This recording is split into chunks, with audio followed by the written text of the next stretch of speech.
উফ কি ব্যথা জানো তো, মানে কালকে থেকে আমি মানে লিপ সার্জারি করার পর থেকে এত ঠোঁটে ব্যথা, মানে থাকতেই পাচ্ছি না।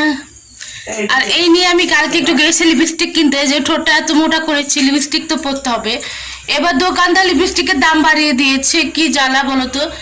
এমনিতেই কালকে থেকে কিছু খেতে পাচ্ছি না, আরও লিপস্টিকের দাম বাড়িয়ে দিয়েছে। বলছে বৌদি এত মোটা ঠোঁটে দামি লিপস্টিক লাগবে, দাম বেড়ে গেছে লিপস্টিকের। আমি কি করবো বলো তো দেখি।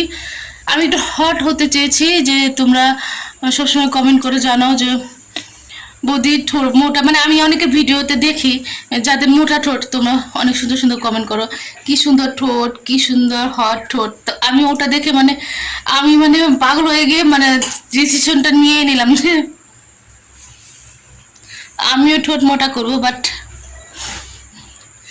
ব্যথায় থাকতেই পারছি না, কিছু খেতেই পারছি না কালকে থেকে, কি করব বলো।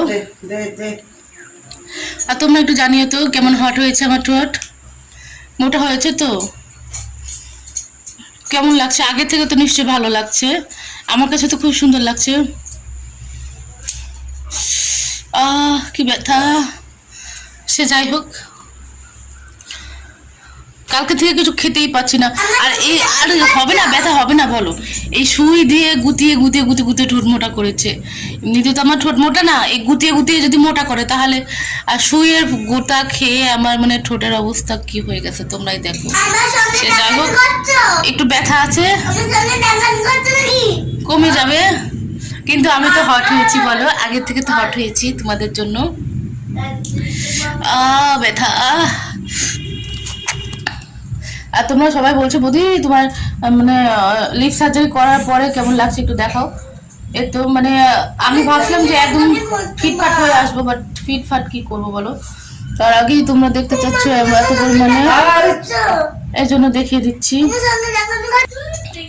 এইদিকে ঠোঁটে ব্যথা, তার মধ্যে ছেলে মেয়ের যন্ত্রণা, কি যে করবো বুঝতে পারছি না। সে যাই হোক,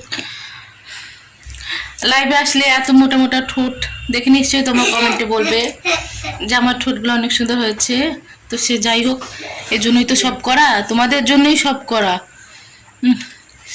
যদিও তোমরা আগের ঠোঁটটাও বেশি পছন্দ করতে, এখন মনে হয় আরো বেশি পছন্দ করবে, তাই তো বেশি মোটা বানিয়ে ফেলেছি। তো লাইভে আসলে তোমাদের সঙ্গে আরো কথা বলবো আমি। ব্যথা।